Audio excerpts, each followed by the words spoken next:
just got back from South Korea. I just got back. Yep. You just had a birthday. Just had a birthday. I'm getting old. Last year in my 30s. Feeling good though. Yeah, you look good. Thank you. This was the first birthday that we were not together on Mm-hmm. in 14 years. Yeah. Yeah, it was birthdays for me. I'm much bigger on birthdays than I am on holidays. I think the birthday is the ultimate celebration, celebration of life for somebody, and it's always been even since I was a kid, a very reflective time on what the last year has been, and more so as I've gotten older, what I want the present day and the days forward to look like.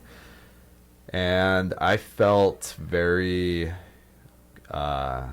very grateful for what my life has been, the transition over the last 2-3 years, really, as it's been this evolving journey with you and I, and our lives individually, our lives as parents.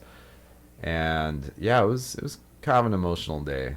I was in a country where, being blonde hair, blue eyed, like the epitome of like a white American, in a country that quite literally in all of its beauty and all of its amazing energy, very welcoming too. I was surprised how welcoming it was, but you cannot deny, like, Americans don't belong in South Korea, as it's just not our home. It's a monoculture. And so being there and being really out of my element and separate from you and Rebel and what traditionally has been a celebration that we have together, and at the same time getting a lot of love of people doing the birthday texts and calls and all that, was such a mixed bag for me of feeling. Yeah. And man, I missed Rebel so much. That was my first time being away from her for that amount of time. And yeah, I realized how much of that stuff too is like attachment stuff that's my own. Yeah. Yeah. Where I was like having a hard time with it, and realizing and remembering that, man, she is so loved and she's so okay, and this is my stuff now that I need to kind of drop into this experience of traveling and let go of my grip a little bit. Yeah. Yeah, as you were gone, I spent a little bit of time reflecting on just, our dynamic and where we're at today, and really feeling into like just the deep level of love and gratitude that I have towards you and towards the place that we're in today. And also recognizing that it was no coincidence that this was the first birthday that we spent apart, and this is the first year that we've physically been apart. Last year, this same time, while we were separated, we were still physically living in the same home. And so we celebrated your birthday together as a family unit, and it felt almost like metaphorical of like you physically not being here on your birthday, and what does that signify, and not to like go too deep or to like overthink it, but I do like to go to those places. And again, like, I don't think it's a coincidence that like you weren't here. It felt necessary. It felt like, yeah, this is a new season. Like, you are with someone new, and it's important for you to fully embrace and have that and pour like love and attention into that new relationship. And for me to also be okay without you, because I think there is like, yes, we're in like this beautiful place of our friendship and our co-parenting relationship. And also there is naturally still some like levels of attachment there that is just going to take like time to fully like release and let go of that. And like a birthday, as you said, like I love birthdays. Like I really love birthdays, and I love holidays. I love celebrating. I love all of it. Birthdays specifically, though, they are such a special day to celebrate like the individual, and to really think like what like what has been the impact of this person on my life, and how can I show up and pour some like love and attention and energy into them so that they feel seen and celebrated. And I, have always made a really strong effort to do those things. And we're still going to do that. We haven't celebrated your birthday as a family unit. We're going to do that in a couple days all together. I love to bake. I plan on making you a cake and all the things. And Even though you can't eat the cake right now. That is an act of love and service. yeah, I'm doing a 30-day detox right now, and I'm almost halfway through it. And yeah, I will not be enjoying the cake, but like the beautiful thing about baking is you can put it in the freezer and you can have some later. So I plan on. Oh, so you made your plans. I'm already like. You made your plans. I've already thought this one. I see you. I've already thought this one through. But yeah, just the importance of like having a day where you are able to reflect on like who that person is in your life, whoever it may be, whether it's a friend or a partner or a husband or wife or a parent or child.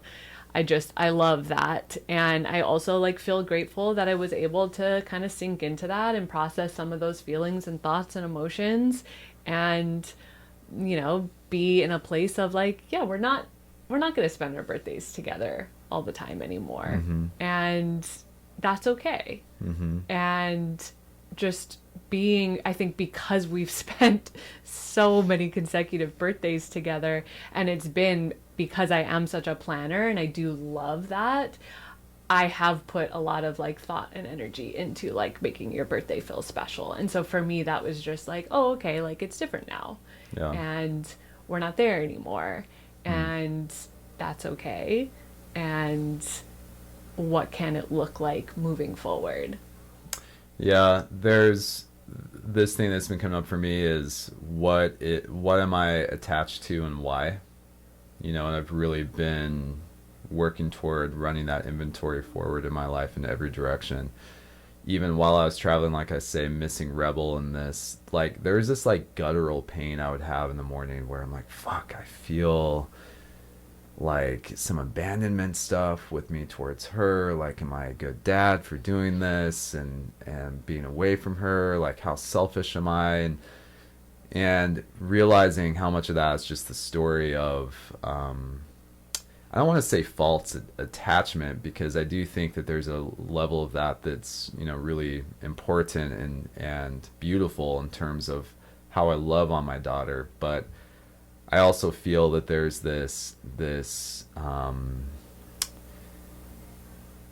software from me as a kid and maybe not getting enough love, and the ways that I've expressed love or think that I have control over someone experiencing my love is one where I'm hyper present with them and I'm able to pour into them and all these things, and that's all fine and great. But I think at the end of the day, it's this attachment to, and if you're really being honest, and I'm not saying this is you, but if I'm really being honest with those levels of attachment, I think it does, a lot of it comes back to ego, thinking that I have the power to make someone feel something, and where really selfishly it's my attachment where I need to feel validated that I'm a good father or a good partner or a good friend, when it's really, I don't know, the soup of just love and care and presence and being with somebody is just that. It's like you're an element and an ingredient in that mix, but you're not the perpetrator of love and happiness for someone's like birthday or experience or any of that. I think there's obviously lines there, like if I were this dissonant father to my daughter and I was often not there and trying to avoid time, that'd be a different story altogether. But that's not the case, as you know and I know, and she knows, most importantly. So I think that, as we think about celebrating birthdays and holidays, there's this deep level of care and love I have for you as a very important person in my life. And I think there's always going to be this little sting that comes, this emotion that comes with like Christmas and Thanksgiving and birthdays and all this stuff where, I'm thinking about you as someone I care about, but I'm trying to really reframe that of, looking forward and projecting to what the future could be with you, with other people, and vice versa, to let it be one of like just catch and release of those feelings that, like, I have a lot of love for her. I hope that she's having a really good day, Yeah. and I hope that she, I'm gonna do my best to remind her that, like, I'm thinking about her on this day, and that I want to be present and part of this experience, but I'm not the arbitrator of her happiness on that day, you know. Yeah. I don't know.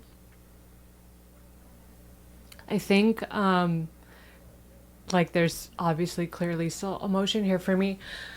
I think I'm slightly in the place of, like, there's two parts to it, in the place of like where I want us to go in this conversation, and which is a very vulnerable, raw place for me, and also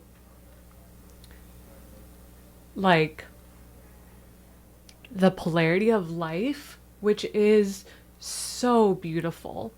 It really is. And not only beautiful, it's necessary. Like, you cannot feel the love without knowing the pain, like fully feeling it. And for me, like, I also recognize that that is what it means to be alive, when you can feel the full rainbow of emotions.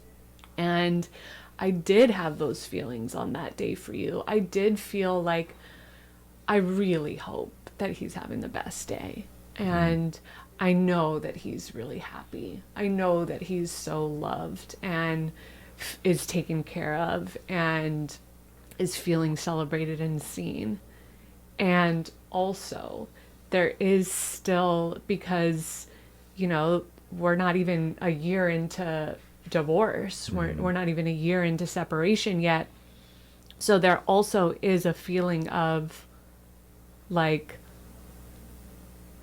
and it's tough to even put language to this, but like, and I don't want this to sound like coming from a selfish place, but also like feeling a little bit left behind.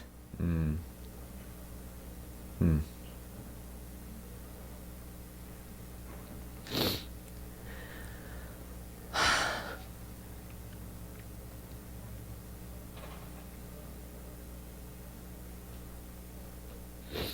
And I think that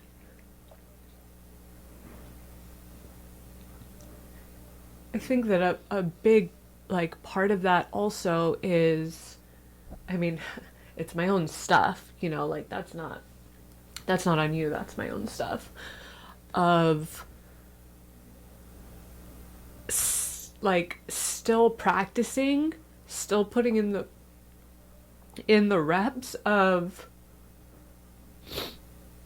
loving myself first. And that is a practice. And,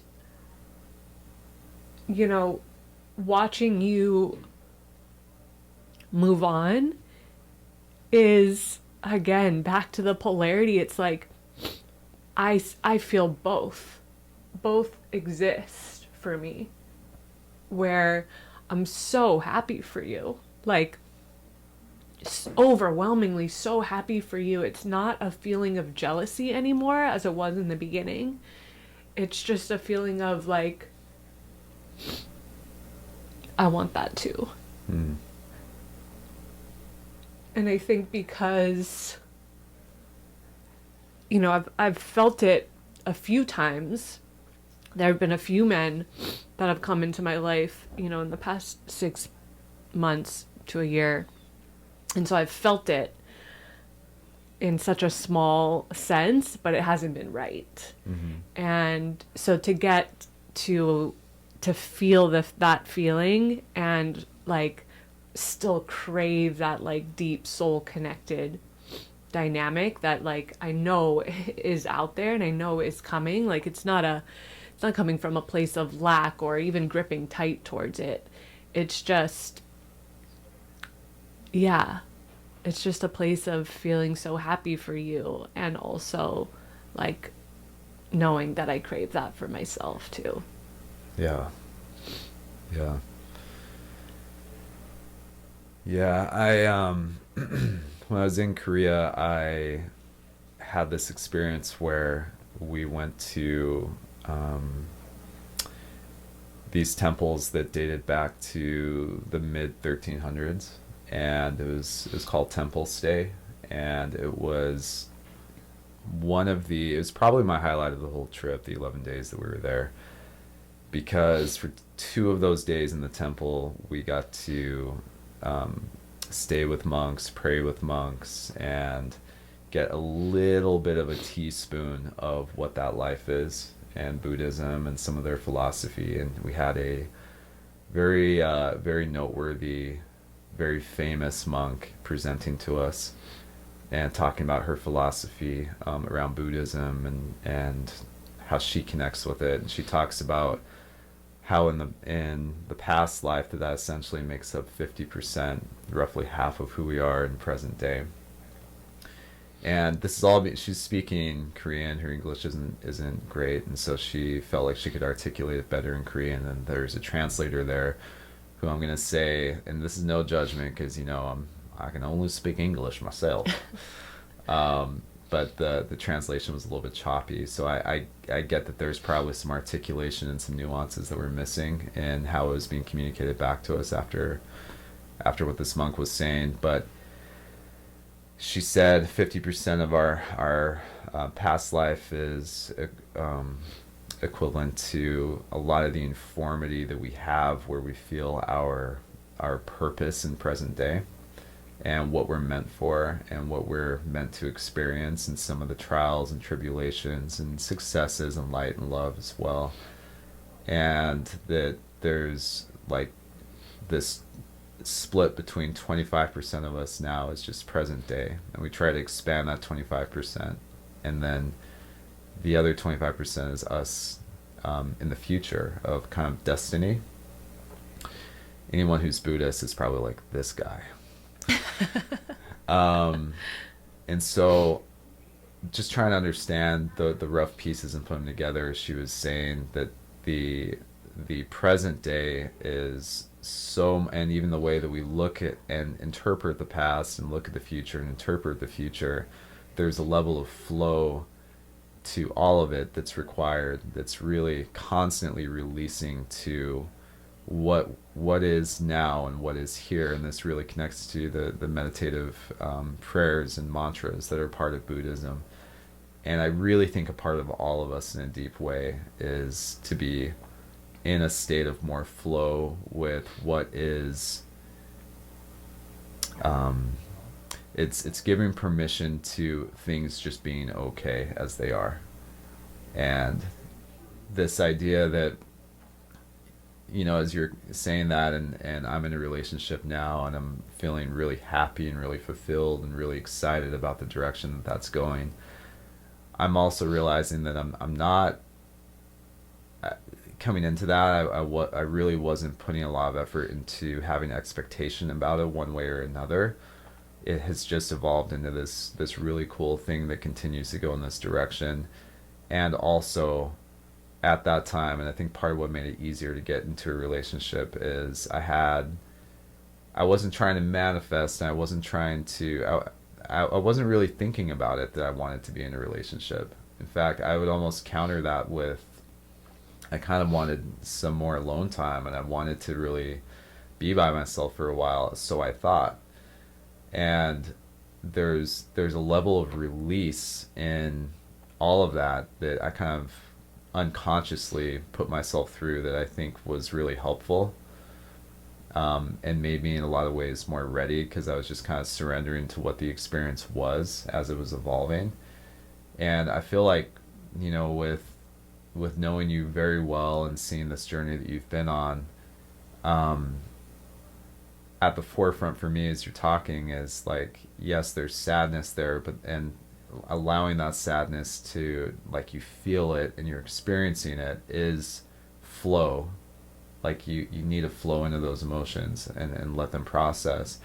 And also it feels like you're just a woman on a mission right now, and you're trying to really be of service and be helpful, and you're putting so much energy into your craft and what you're doing, and there's a level of flow and release to that, to where I would challenge, while it sounds great to have a relationship and it sounds great to have an amazing man in your life that can meet your needs and satiate desire and all these other things that are just tethered to who we are as human beings, you also might not even have the bandwidth for that right now, and maybe you don't know that, maybe you do, but there's also a deeper spiritual alignment to those things, I believe, and you can call that God, universe, us, the trinity of all those things together, to where it's okay the way it is right now, and it's going to be okay when, like, it's why, like, looking back, for me, when I look back on my life, I have a hard time not getting spiritual and a little gaudy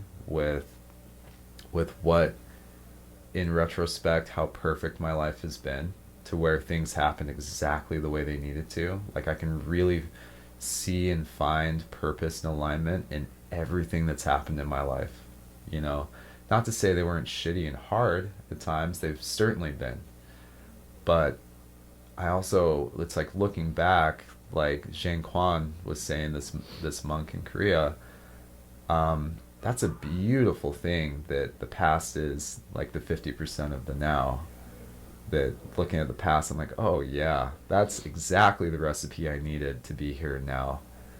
And so as you're talking through this, I'm like thinking about 6 months or a year down the line, or whenever you're going to look back on this conversation, which is a cool timestamp that we have this recorded, hopefully. And you're going to be able to look back and say, oh my God, like, what a cool journal for those feels that I had at that time, and what an important ingredient that time was for the here and now of today. Yeah. So I have that faith for you. Yeah.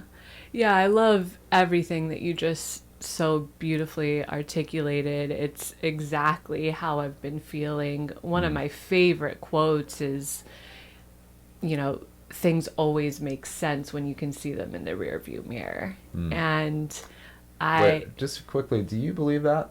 Really? That things always make sense? Yeah, because you can see how all of the dots had to connect the way that they did in order to bring you to the place that you're in now. And the place that you're in now, whatever it is you're going through, is exactly where you're supposed to be. And it's perfect. It's perfectly imperfect. And even for me, like, I'm not gripping tight on, like, when is that day going to come when I find this soul connected relationship that I've been craving my whole life. It is just a deep sense and knowing that that is a desire of mine, and that is something that is mine to claim and to own. And the when is up to God. It's up to the universe. It's not up to me.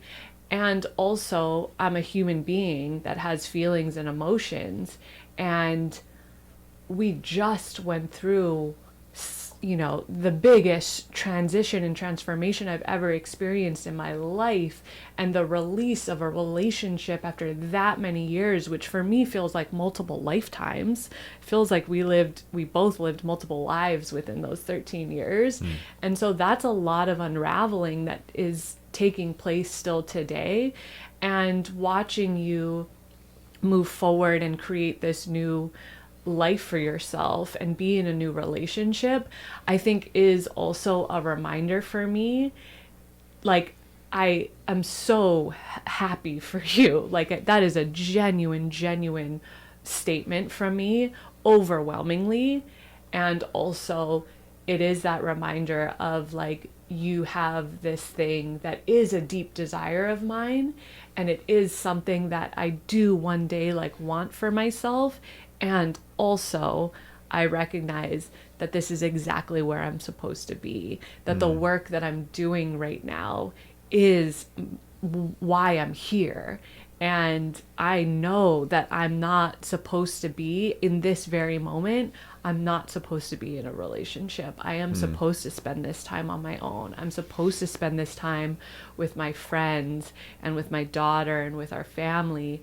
And with my business and focusing on those elements, and it's shown up. Like, there are so many signs, and I say this because for whatever it is, you know, someone listening, whatever it is that you're going through right now, if there is a desire on your heart or something that you really want for yourself, just trust that, one, it's coming, and that, like, the place that you're in now is where you're supposed to be, and the signs are everywhere. I just had, you know, a relationship, someone from my past that came into my life, and someone that I love, I have so much love for, and I had this overwhelming sense in my body of like, this isn't your person.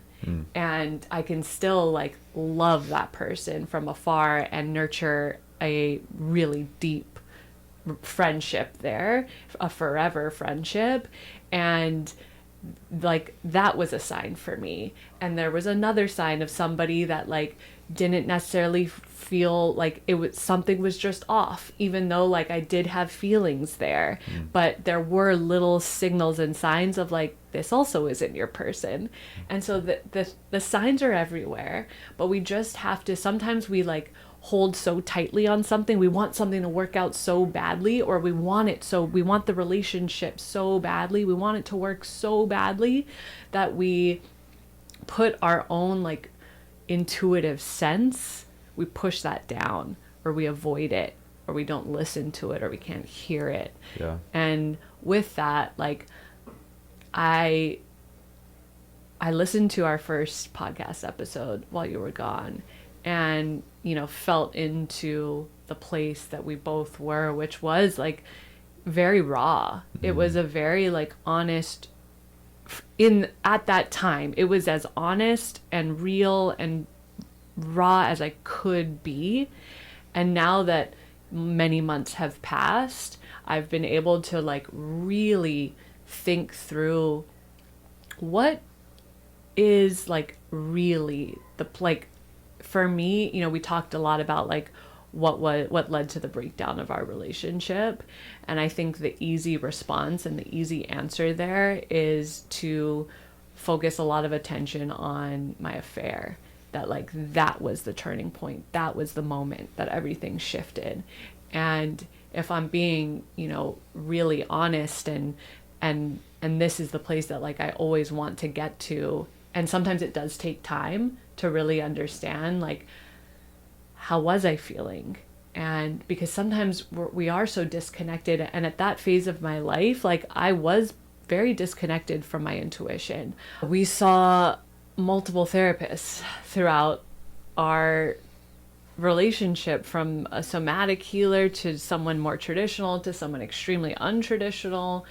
And we poured a lot of attention into working on our relationship. And even still, there was this part of me, there was this intuitive sense that was closed towards you, that was not open. And, you know, I don't want to speak for you, but it felt very much like there was a part of you that was closed towards me as well. And even like, you know, we really struggled with intimacy.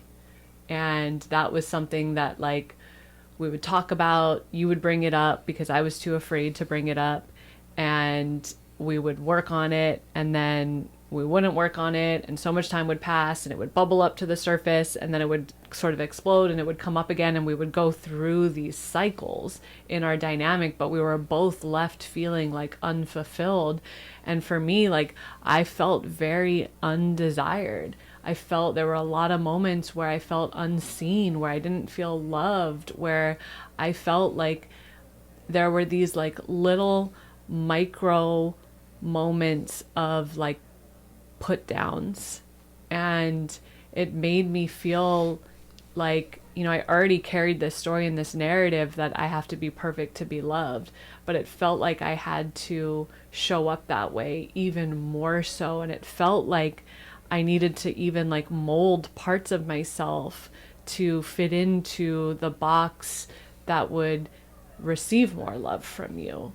I needed to do more things to achieve that, whether that, and that was usually like externally, or that, and then it transitioned into like reading more books and listening to more podcasts, and it became things that I actually like really did enjoy and love, and they became like parts of my life that were very like important for my own evolution and growth. And even still, it felt like I was falling short. And so the compound of that over years just felt like I wasn't enough. And because I had already battled with those thoughts prior to our relationship dynamic, it felt like it was amplified when we were together. And that feeling of like not enoughness and the like unfulfillment of those desires, especially like sexual desires, it just like, I felt like I had to like, I lost myself. And I felt sort of like empty at times, but I was so good at pretending, and I was so good at going through the motions of like, my routine. I'm going to work out, and I'm going to cook, and I'm going to buy nice clothes, and we're going to go on dates, and we're going to have fun with our friends, and we're going to have dinner parties, and I'm going to put on this happy face. And then I would go to bed at night sometimes just feeling like why did I feel so alone? Why did I feel so unfulfilled? Why did I feel so unloved? And so when those moments of, someone from my past that I had like a deep connection to would lean in, it was like, for the first time in so long, I felt loved and I felt seen. And there was such a big part of me that craved it so deeply and so strongly that like I leaned into that, and I didn't talk about it with you. And I know like a lot of this stuff are things that like I've never even really fully opened up and shared. But it feels necessary because I'm also having so many conversations with women that are either questioning their relationship or their marriage, clients of mine, or that have recently gone through separation and divorce, and the intimacy piece is also something that they've struggled with, and they're really trying to navigate how to open up and communicate that. And so I'm working with a lot of women through this because I've also been there myself, and I don't want to carry this into my next relationship. And so saying all of this, I'm super curious to hear like what your experience felt like, because there was such a disconnect that was like very felt between both of us, but it was so under the surface, and we did such a good job of avoiding it that we really didn't talk about it much at all. Well, there is a lot there. Yeah, let me try to parse to give something succinct.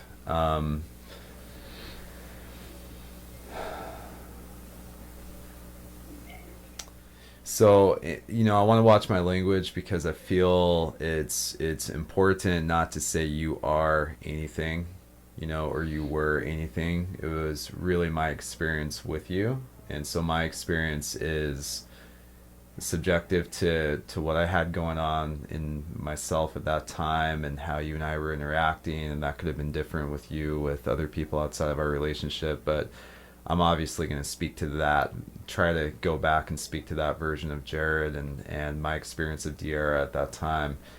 And where I feel some of my shortcomings were is, and still are in some ways, of just how I'm built and how I'm wired, and that like what I was talking about earlier about the 50% from the past, and some of that is our childhood, is, certainly raised with a complicated relationship with love and validation and not enoughness and all that stuff. And so it's interesting to like look at a lot of the common issues that come up for people that were raised that way, because it's such a common wound from a mother and a father, is that not enough love, or the expectations are out of whack, or tiger mom, tiger dad, you need to be perfect, any of this stuff. But it obviously creates this through line in someone's life where they become, sometimes toxically so, this overachiever and this driver for perfection.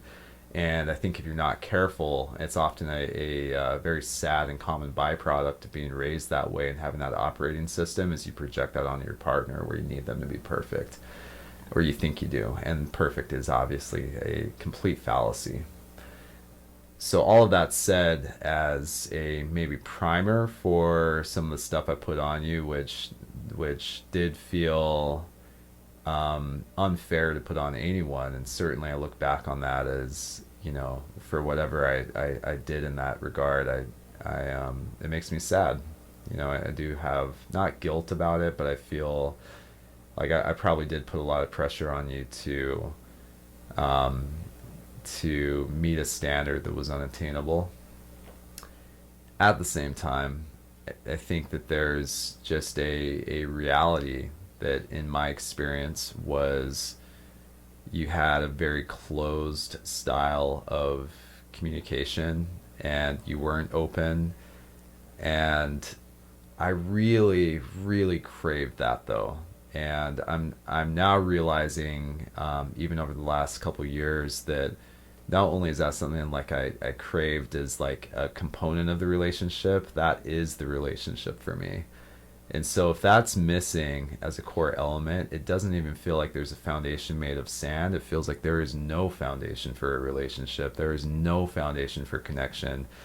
And I think I undervalued that in our relationship, thinking that that was something in you that I could fix, or that was something in you that I could bring out in various ways. Let's listen to a podcast. Let's go to this therapist.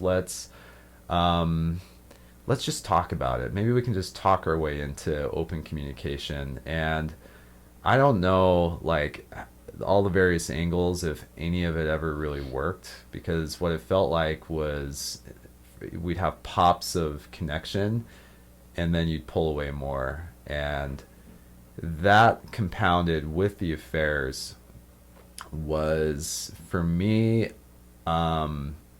with just, you know, everything from the ego stuff to not enoughness to the deeper things of feeling like my person went behind my back repeated times, built resentment inside of me that I also think I undervalued, that I never really fully recovered from, not even the first time, but thought I did. It was like having an open wound and then putting layers of life and what I'm missing the analogy here, but just putting layers on top of an open wound is my point, thinking it's like faux healing, you know. And so that, and then happened again, and then so that for me was a, I think intuitively now looking at that, I'm trying to feel into it because it's the past, you know, and I don't want to create too much story around it, so I'm trying to, what was the feeling? And it felt more, I felt more hollow in our relationship as time went on. And if you think about like even that word hollow, like it's so oil and water with intimacy and connection, you know. And that was our story for a long time, where like Elena again said, you know, two people really wanting to connect but being on opposite sides of a room, you know, and not knowing how to get off the wall and touch. That felt like a really good summary of our resting state of our relationship for a long time. And so yeah, I don't know like what more to say about it. You know, it's difficult to for me to see it any other way than, you know, I think about this quote a lot of, you know, the quality of our life, the quality of our relationships is directly related to the consistent communication of difficult things, our ability to have hard conversations. And I felt like you and I never honed that in. Yeah. Yeah, I didn't have the tools back then, or even the deep level of awareness in how I was showing up to then use the tools that I didn't have in order to have those hard conversations. And there was so much shame attached to how I was feeling, and there was so much fear attached to how I was feeling that even though it was there, it was like it was stuck in my throat, but it couldn't come out. There were so many moments and opportunities for me to open up and to let you in. Yeah. But I had built up so many walls. I had put myself in my own little cage for so long that it truly felt impossible for those words to leave my throat. And I knew deep down, it's like the self-fulfilling prophecy, because I knew deep down if I started really communicating those thoughts that you and I weren't going to make it. And I like didn't want that. I like craved our relationship. Like there was such a big part of me that like saw forever. Can I pause? Yeah. Why did you think that you communicating would equal that we weren't going to make it? Because the like deep, honest, vulnerable thoughts were that like I wasn't sexually attracted to you.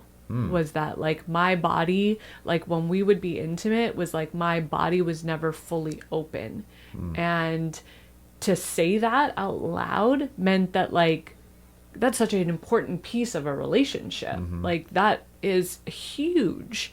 And for me to say that out loud felt so scary. It felt like there was no, and I know now that like that's actually not even true. There are so many ways to move through that because like I am very physically attracted to you. I think you're like a very beautiful man. But my body, my like physical body was very closed towards our dynamic because I didn't feel safe to open up. Yeah. Because it had been put down for, you know, multiple times and it felt not enough. There was like shame there. And so, of course, I felt closed. I wasn't able to fully open, but that's also like not on you. Like this is the dance that we both did because I didn't open up to you. It is and it isn't, because I think this is an important place to hover because for me, this feels like the meat of what the stuff is about, or what it was back then, was let me try to process my feeling on this. It just feels like a lot of stuff here. The cycle that you're talking about and that scary thing, I'm glad you named it, that I wasn't sexually attracted to you. Even now hearing that, and I can tell you it's pure ego. Like there's this thing on my shoulder right now that's like, ouch, you know, and I get that. And also there's another voice in me that kind of laughs at that, like having confidence in and just feeling my value and who I am and what I offer, which is a higher level of self-love that I believe I didn't have back then either. If I'm being really honest, I don't know if I could have navigated that kind of information back then, where I can navigate it now. I was telling you this the other day, or the other week rather, I've never felt more at peace with every facet of myself. Like I feel so peaceful with who I am and my sexuality, my confidence as a man, my masculinity, the way I show up in my business and for my friends and my hobbies and all these things. It's like the first time in my life I can say that and I can mean that. And so you have, which I think is actually relatively uncommon, and especially for someone in their mid to late 20s, as you and I are navigating like the bulk of this stuff, right, before our daughter. And when you were to go back to that, though, the cycle of when I felt you pull away, I think that is when I got out the bow and arrow and I was slinging some arrows at you, you know, because that's my dark side. My cycle is like, you're going to act like I'm a stranger to you. You're going to create distance here. Well, I'm not going to say I would try to break you down, but I would try to like, well, maybe she's pulling away for this reason, so let's highlight that. Or she's pulling away for this reason, and I'll highlight that. Where I get into this cycle now that's self-perpetuating because I'm sad and insecure and feeling alone. And so I'm now projecting this stuff back to you. And so now it's this internal conflict you and I have at that time. And I think a lot of people get stuck in this too, of it's not about those insults or those microaggressions or whatever language we want to use.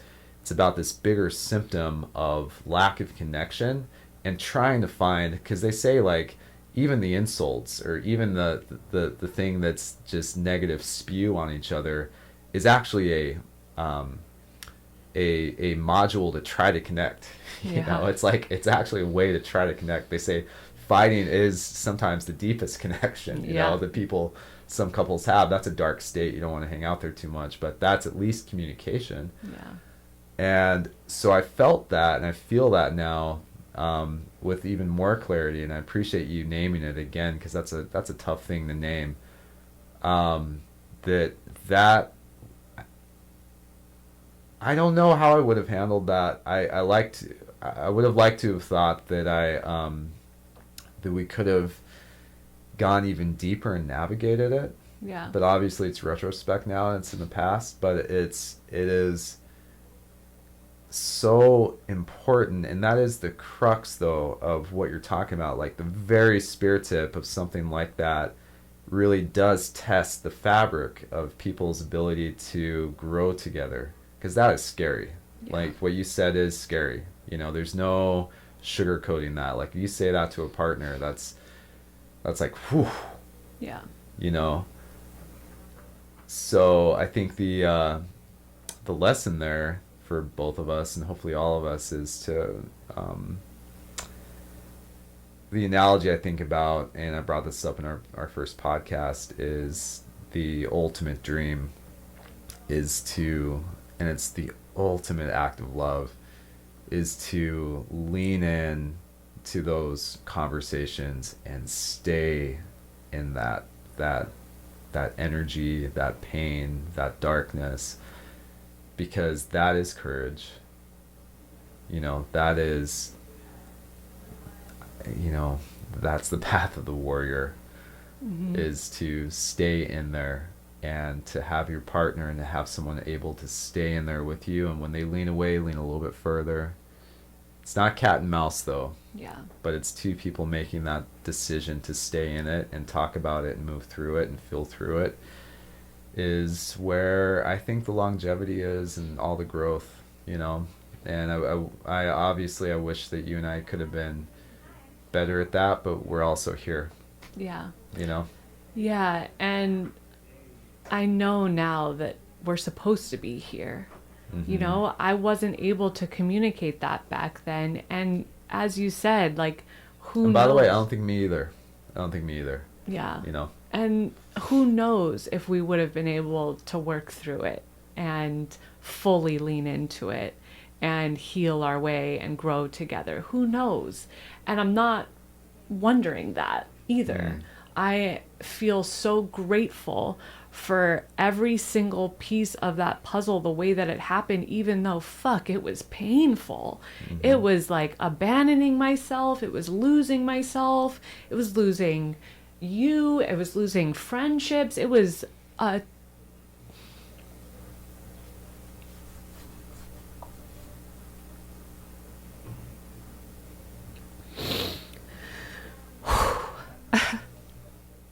it was a lot of loss. Yeah. And also, as the phoenix rises, the rebirth of that is all of the lessons. It's all of the knowing. It is the deepest connection to my intuition and what feels right and true for me, and what I will and won't accept moving forward. And now knowing how to communicate, now knowing that, like, the scariest thing that you could ever possibly feel or say to your partner, say it. Because if you want true connection, if you want true depth, true intimacy, if you want longevity, if you want forever, it's required. because otherwise it's messy as fuck. And we learned that lesson. And I personally know that I needed to learn that lesson that way. I needed to go through all of that loss to get to this place now, to be able to offer the gifts and the learnings that I now am able to share with so many other women that are going through it too.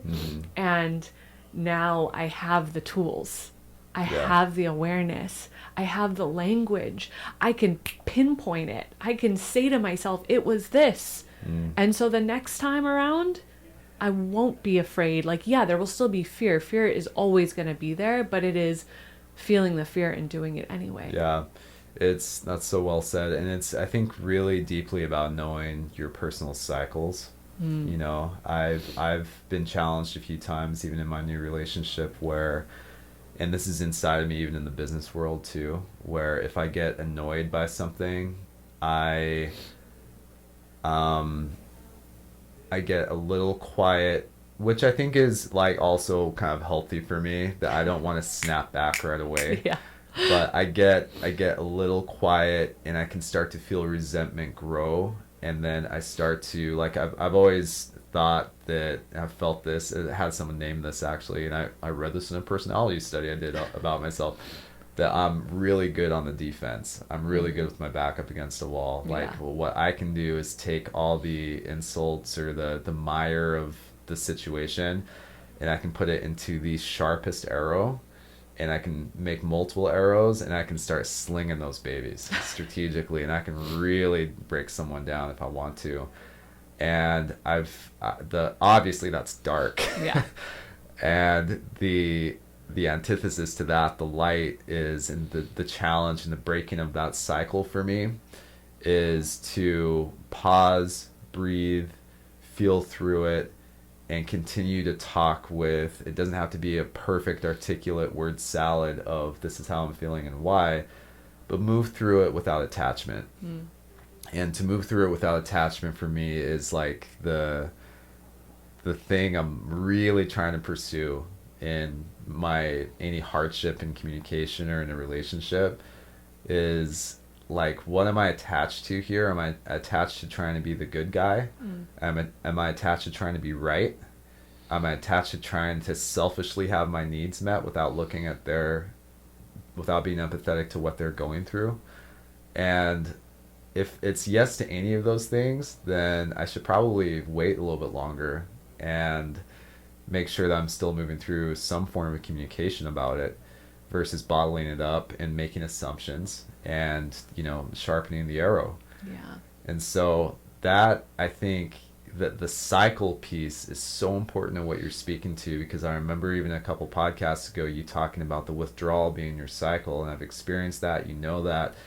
And so knowing that that's still probably going to be a thing for you. Oh, for sure. But instead of going out, you now, even though it feels like you're jumping headfirst into rocks emotionally sometimes, yeah. It's like, instead of going out, you go in. Yeah. And seeing what happens with making that your new repetition. Yeah. Like, you go in now. Yeah. And that is, I think, the ultimate form of consciousness, really. Yeah. Is because it starts with the awareness that this is about to happen. I feel it happening in me. Yeah.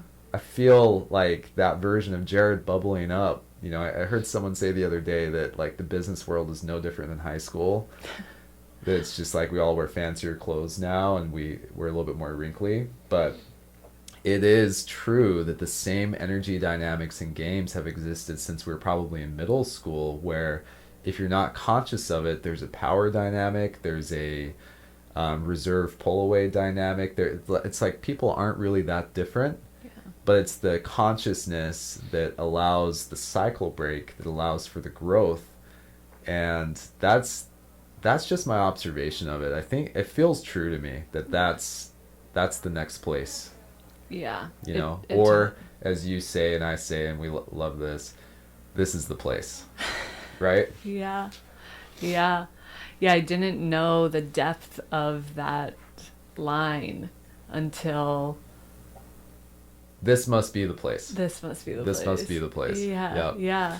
Until I really was in the place and recognized, oh, this is the place. Yeah, yeah. It is this right now in this very present moment. Clarify what that is. For me, it is the awareness piece of that very, like, a classic cycle of mine, which is I'm going to withdraw my love and see how you feel. And instead, let me feel this feeling that feels fucking awful. As you said, diving into rocks. It does feel like that, especially when this has been a pattern forever. Mm-hmm. What happens if I pour love in? What happens if I stand here? I don't leave the room. I stick in. I stay in the room. And I pour more love in. What happens next? What happens next? To be continued. Work in progress on that. This feels like a good place to end here. I love you so much. This stuff is so healing. This is a great conversation.